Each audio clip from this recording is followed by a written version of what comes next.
هون بألمانيا ما يصير، صار حادث قضاء وقدر، لا حول ولا قوة إلا بالله.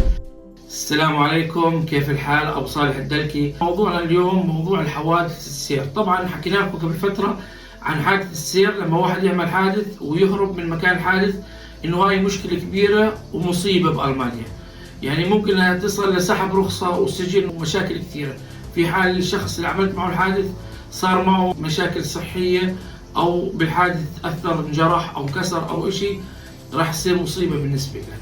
ولكن الإشي اللي بدي أحكي لكم إياه اليوم، لما يصير معك أي حادث، أنت ماشي بالسيارة وصار معك حادث، الحق عليك أو الحق على الشخص الثاني، هون بألمانيا كل حادث بيصير مأمن عن طريق الدولة. يعني أنت بتوقف، تنزل على الشخص اللي قبالك بتقول له مرحبا، صار معك إشي؟ بيقول لك لا.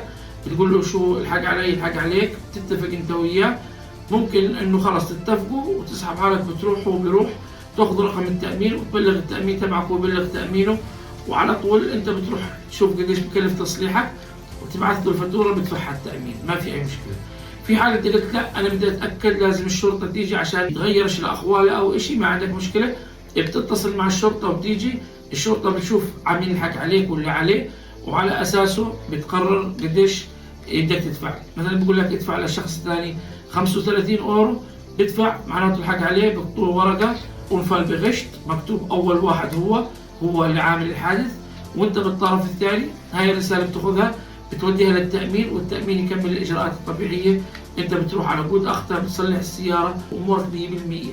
الإشي اللي بدي أحكي لكم إياه، لا تعملوا مشاكل، لا تعصبوا، لا تزعلوا، لا الحق عليك الحق علي وأنا كنت طالع وأنت كنت نازل. هذا هون بألمانيا ما يصير، صار حادث قضاء وقدر، لا حول ولا قوة إلا بالله. إنه إحنا زي بلادنا مثلا صار حادث سيارة على طول بنبلش يصيح، ليش وما ليش. هون ما في، هو ممكن يسكر الشباك تبع سيارته وبقعد بالسيارة وبستنى بالشرطة وانتهى الموضوع. أنت اللي بتوكل، هو بقول لك صيح علي وخوفني وكان يضربني، فتصير مشكلة جديدة. هي كانت مشكلة بسيطة وخلاص التأمين بدفع، بصير عليك مشكلة جديدة إنك خوفته وعملت له مشاكل. ممكن يبعث تقرير دكاترة إنه صار له شهر بينامش بالليل من وراء الخوف اللي خافوا منك. للأسف هاي بتصير، عشان هيك انتبهوا، كونوا هادين. صار حادث بلغوا الشرطة وانتهى الموضوع. تحياتي للجميع، أبو صالح الدلكي، مع السلامة.